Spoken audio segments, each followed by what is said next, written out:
With Ruby Sunday inspiring the Doctor to talk about family in a way he never has before, there's a chance the Doctor's heritage will be a big focal point going forward. But for now, what do we actually know? Across the past 6 decades, there have been nods to grandparents, aunts, uncles, and an entire episode centered around a test tube daughter. The mystery outweighs the facts, but there are nonetheless several interesting details that start to bring the family tree further into focus. I'm Ellie for Who Culture here with 10 things we actually know about the Doctor's family. Number 10. The Doctor didn't grow up with money.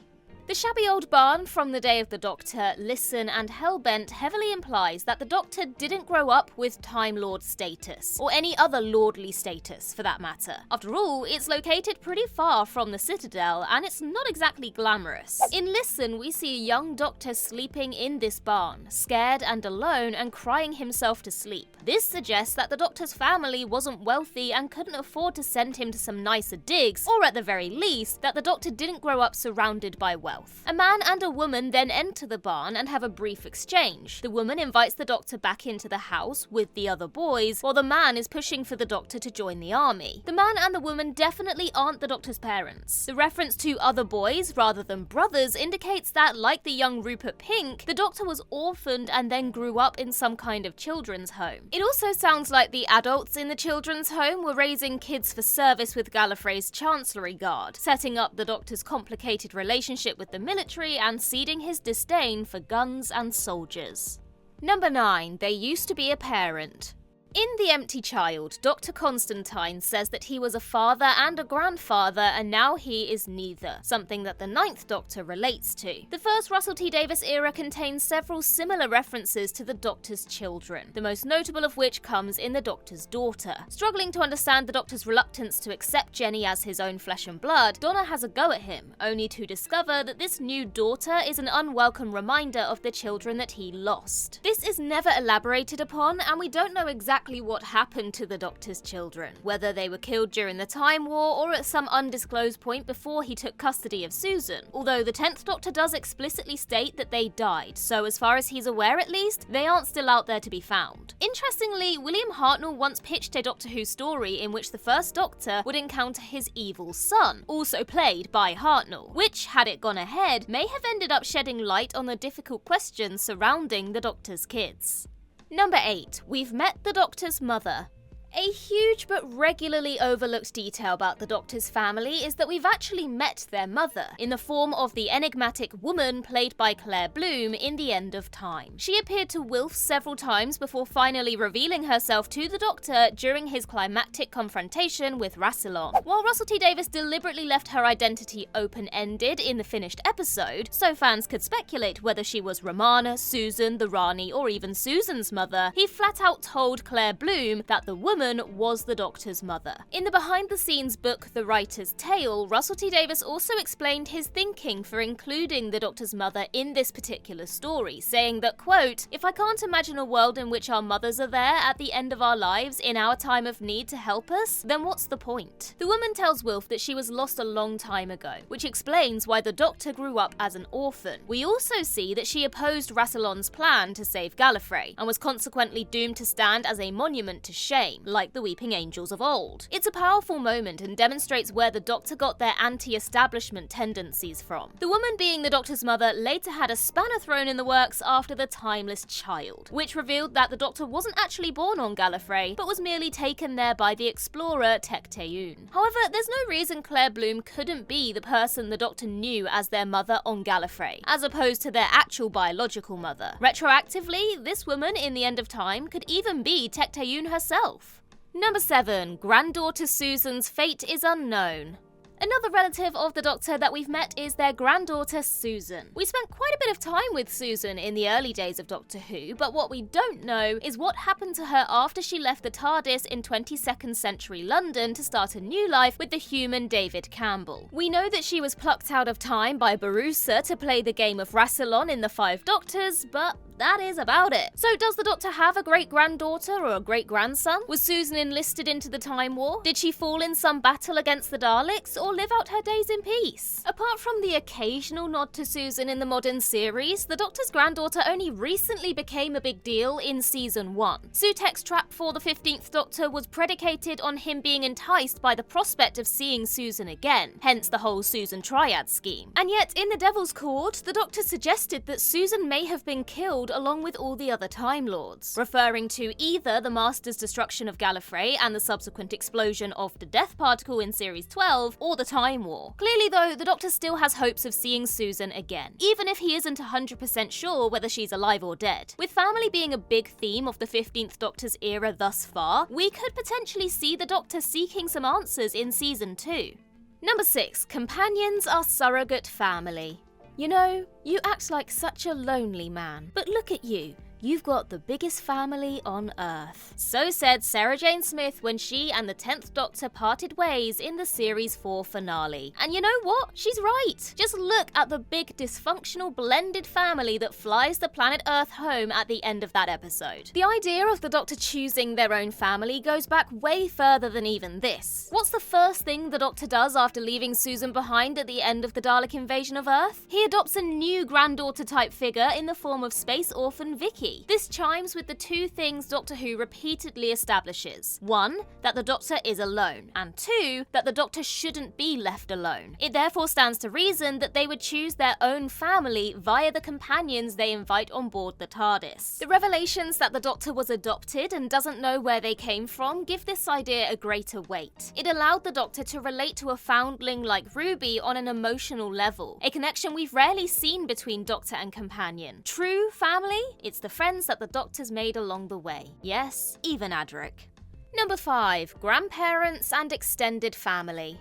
The Doctor's family is a fair bit bigger than you might think. It Takes You Away revealed that the Doctor had 7 grandmothers, which is potentially supposed to refer to 7 different regenerations of the same person and not 7 totally different Time Lord grannies. The 13th Doctor states that Granny 5 used to read her bedtime stories about the Solitract, so less the Frog Prince and more the frog in the chair. Elsewhere, in Vincent and the Doctor, we see 11 use a species matcher which was gifted to him by a godmother who apparently had 2 heads and really bad breath. Twice. Whether this godmother was an alien friend of the Doctor's parents or a Time Lord who decided to regenerate into a non-humanoid form is unknown. And then there's the Doctor's uncle, mentioned in Time and the Rani, who could apparently disprove Einstein's postulation that all motion is relative. It's also possible that this uncle never married. In the 11th hour, the Doctor relates to young Amelia Pond by telling her that I don't even have an aunt. And depending on how you read this line, it could also be a reference to another branch of the family tree that was cruelly felled by the horrors of the Time War.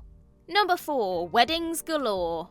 While the Doctor's uncle may not have married, the Doctor themselves has got hitched multiple times. The first Doctor unwittingly proposed to an Aztec woman due to not understanding their specific customs, but his later selves have gone the whole hog. The Day of the Doctor depicted the 10th Doctor's wedding to Queen Elizabeth I, while the 11th Doctor accidentally got engaged and married to Marilyn Monroe in A Christmas Carol. However, he later claimed that the ceremony was a sham as the chapel wasn't legitimate, which sounds like a lazy excuse, doesn't it? The husbands of River Song also revealed that an unidentified incarnation of the Doctor had married Cleopatra, although since River Song posed as Cleopatra in the Pandorica Opens, maybe the Doctor can get away with that one. As far as we can tell, the Doctor has never been formally divorced from any of these women, though perhaps until death do us part is less of an issue when you have a time machine that can just skip to the end. And then of course there's River Song herself, who married the Doctor in the appropriately titled The Wedding of River Song. After years of meeting each other in a wibbly-wobbly order, the two lived happily ever after on Darillium for about 24 years until River had to pay a visit to the library. Number 3. The Doctor's siblings. When the Master was seemingly killed in Planet of Fire, he pleaded with the Doctor to show mercy to his own something. His own what? Own kind? Own brother? Producer John Nathan Turner was certainly under the impression that the Master would have said brother if he hadn't been inconveniently cut off by dying, which is presumably why the 5th Doctor is slightly distracted when Perry asks him if he's okay. Original drafts for the 1996 TV movie would have revealed that the Doctor and the Master, like Thor and Loki, Loki were squabbling brothers vying for power on Gallifrey. However, subsequent drafts brought the story right back down to Earth and heavily suggested that the Doctor and the Master had different parents, with the Doctor claiming that he was half human on his mother's side, a detail that has since been widely disregarded. Whether it was the Master or not, we definitely know that the Doctor at least had a brother at one point, because he tells Martha that he doesn't have one anymore in Smith and Jones. Presumably the Doctor's brother perished in the Time War, but he could even have passed away centuries earlier. The 13th Doctor also offhandedly revealed that she used to have sisters in arachnids in the UK. It's certainly feasible that the Doctor had siblings that were separated from them when they went to live in the children's home seen in Listen, although from what we learn in The Timeless Children, these siblings wouldn't have been the Doctor's flesh and blood. Number 2, their biological family is from another universe.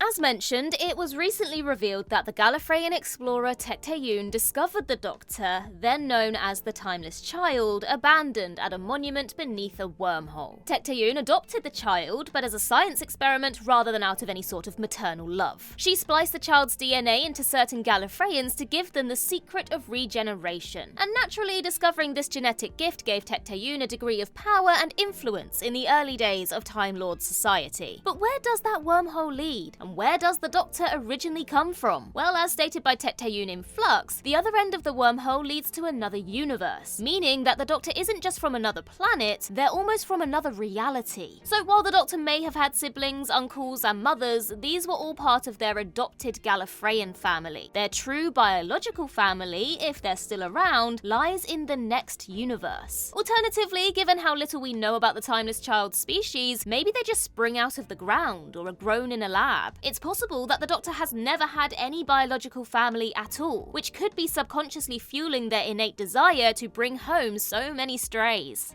Number 1, the Doctor is completely alone.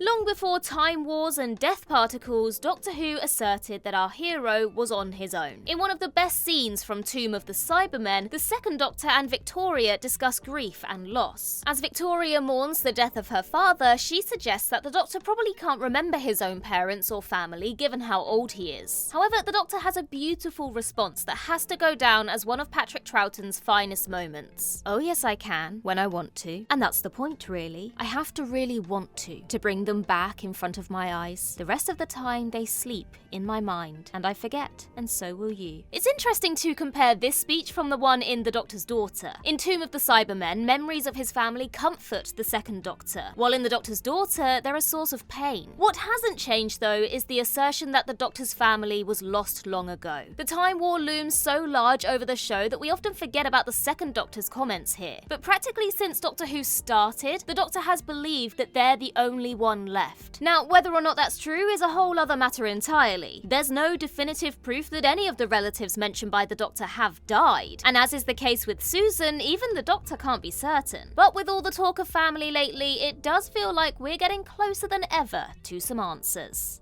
And that concludes our list, but for some family members that were planned to appear but were cut during development, why not check out 10 deleted Doctor Who characters you've never heard of. In the meantime, I've been Ellie for Who Culture, and in the words of River Song herself, goodbye, sweeties.